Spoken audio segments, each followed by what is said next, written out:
जय श्री राम भक्तों।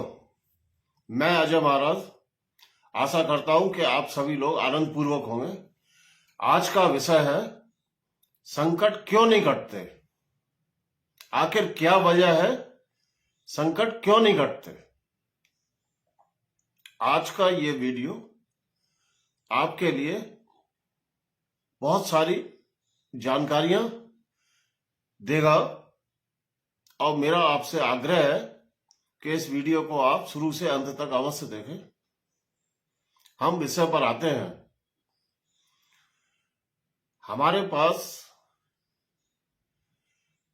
कई भक्तों के प्रश्न आए हैं, फोन आए हैं, मैसेज आए हैं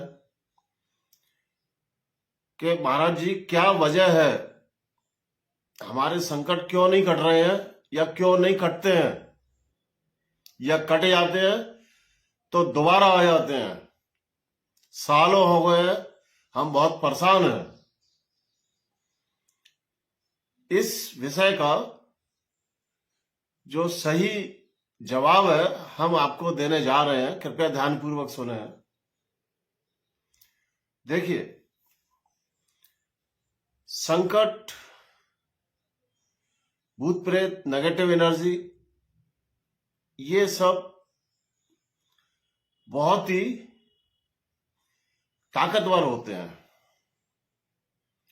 और इसमें नकारात्मक शक्ति विशेष रूप से पाई जाती है। देखा यह गया है कि बहुत से भक्त जो संकट पीड़ित हैं वो अपना उपचार स्वयं करने की प्रयास करते हैं, कोशिश करते हैं कि स्वयं के प्रयासों से हमारे संकट दूर हो जाए। और उनके पास देखा गया है कि जो भी जानकारियां होती हैं, जहां से भी उनको जानकारी मिलती है, वो जानकारियां आधी अधूरी होती हैं। तो पहला कारण तो यही है कि आधी अधूरी जानकारियों की वजह से वो सफलतापूर्वक अपना कार्य पूरा नहीं कर पाते हैं।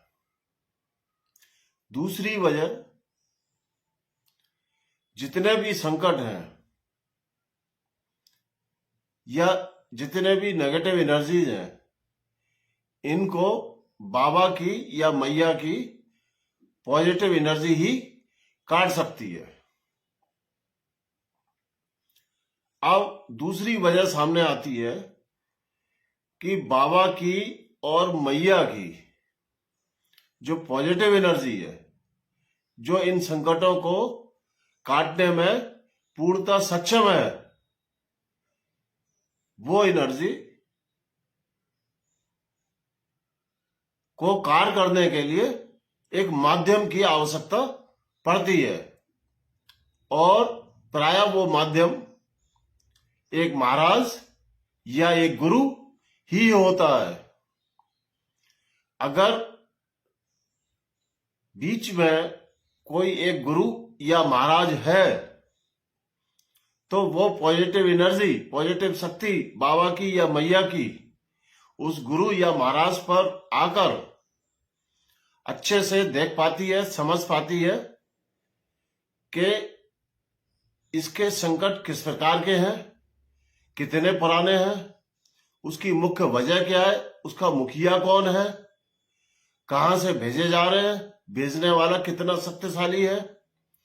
उस हिसाब से वो गुरु और महाराज के माध्यम से बाबा मैया की शक्ति कार्य करती हुई उन संकटों को काटती है।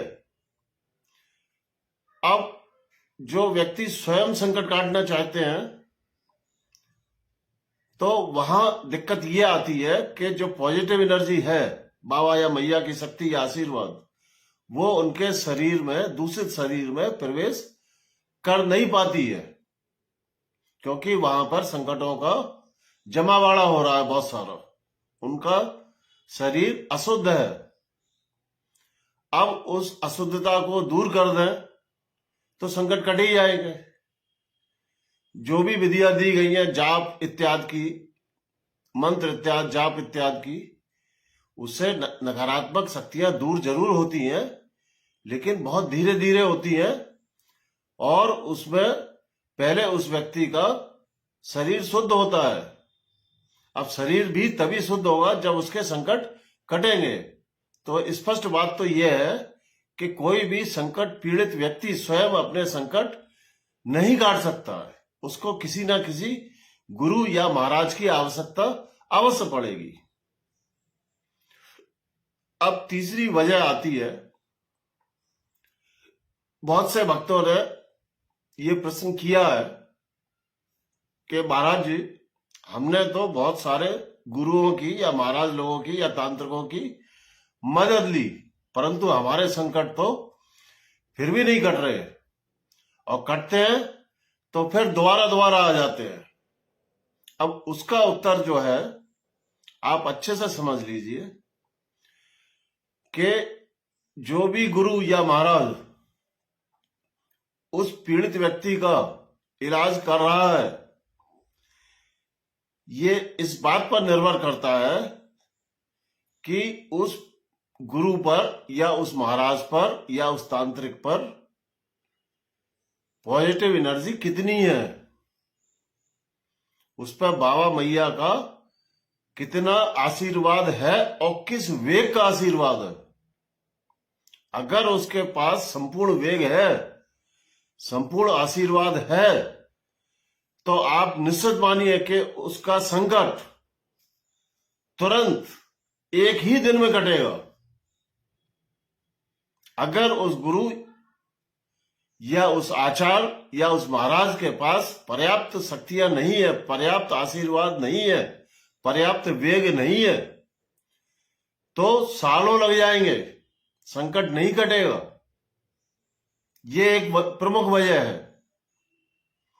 इसके बाद एक और प्रमुख वजह मैं आपको बताता हूं, जिसकी वजह से संकट नहीं कटते हैं पूरी तरीके से, थोड़े बहुत कट जाते हैं, और थोड़े बहुत कटने के उपरांत पुनः जल्दी जल्दी दोबारा संकट आते रहते हैं। उसकी वजह यह है कि जो भी गुरु या महाराज उस पीड़ित व्यक्ति का इलाज कर रहा है, वो उसके मूल कारण को नहीं पकड़ पाता है, क्योंकि उस पर पर्याप्त शक्ति या आशीर्वाद नहीं है। और दूसरा कारण, अगर उसके पास पर्याप्त शक्ति और आशीर्वाद है, तो वो जानबूझकर धन के लालचवश उस पीड़ित व्यक्ति के संकटों का मूल कारण को नहीं पकड़ता है, उसके मुखिया को नहीं पकड़ता है, ना उसकी जड़ में जाता है, ना ये पता करता है कि ये संकट आ कहां से रहे हैं, कौन भेज रहा है इनको। जब तक ईमानदारी से उस मूल कारण को और मुखिया को उन संकटों के और उसके मूल स्रोत को कि संकट भेज कौन रहा है, आ कहां से रहे हैं, जब तक इनको नहीं पकड़ा जाएगा, इनको नष्ट नहीं किया जाएगा, इनकी शक्तियां नहीं जलाई जाएंगी, जब तक पीड़ित व्यक्ति पूरी तरह स्वस्थ नहीं हो सकता है। ये प्रमुख वजह होती है जिसकी वजह से संकट नहीं कट पाते हैं। और लोग प्राय हमने देखा है कि ऐसे गुरु या महाराज दोषारोपण उन भक्तों के ऊपर ही कर देते हैं, उन पीड़ित व्यक्तियों के ऊपर ही कर देते हैं। उनको उल्टे सीधे नियम परहेज बता देते हैं, कठिन नियम परहेज बता देते हैं, जो कि पूरे करना असंभव होता है, और कहते हैं कि तुमने ये नियम तोड़ा है, तुम्हारी ये गलती हुई है, तुम्हारी वो गलती हुई है, और फलाना है। मैंने तो यहां तक देखा है कि बहुत से गुरु और महाराज बालाई दरबार तक की बुराई करने शुरू कर देते हैं। या आप किसी दूसरे गुरु महाराज के पास जाएंगे तो वो किसी दूसरे गुरु महाराज की ऊपर दोषारोपण करना शुरू कर देगा। तरह तरह की बातें बनाएंगे, पर ये नहीं बताएंगे कि हमारे पास पर्याप्त आशीर्वाद या शक्तियां नहीं है, हम सक्षम नहीं है इसका संकट काटने में। ये चीज को नहीं बताएंगे। पैसा कमाने के लिए उसको उसका अमूल्य समय और उसका अमूल्य स्वास्थ्य बर्बाद करते रहेंगे और दोषारोपण करते रहेंगे दूसरों के ऊपर। स्वयं अपनी गलती नहीं मानेंगे। ये प्रमुख वजह होती है जिसकी वजह से संकट नहीं कट पाता है। हमारे यहां इस प्रकार का कार्य नहीं होता है। जो भी पीड़ित व्यक्ति आता है संकट का, उसका कार्य तुरंत किया जाता है और जड़ से समाप्त किया जाता है। उसके प्रमुख मुखिया को पहले हम जलाते हैं और उसका जो मूल स्रोत होता है, जो भी तांत्रिक अघोरी उसके पीछे पड़ा है, दुश्मनी कर रहा है, उसकी शक्तियों को हम सबसे पहले जला के भस्म करते हैं, जिससे कि वो दोबारा जीवन में उस व्यक्ति के ऊपर या किसी और व्यक्ति के ऊपर संकट ना भेज पाए। इस वजह से जो भी भक्त हमारे पास आता है संकटों के निवारण के लिए, उसका पूर्ण निदान हो पाता है और पूरी तरह स्वस्थ होकर, संकटों से निर्वत होकर अपना जीवन प्रसन्नता पूर्वक व्यतीत करता है। तो मेरा आप सभी भक्तों से अनुरोध है, कृपया बात को पहले समझें, उसके बाद किसी योग्य गुरु या महाराज का चयन करें कि हमको अपना कार्य किससे कराना है। हम आज के इस वीडियो को यहीं समाप्त करना चाहेंगे और आपसे अनुरोध है कि आप अपने इस प्रिय channel the cosmic adventures of cosmic energies को लाइक करें, शेयर करें, सब्सक्राइब करें और आने वाले वीडियोस के लिए ऑल बेल आइकन की नोटिफिकेशन बेल को जरूर दबाएं। जय श्री राम।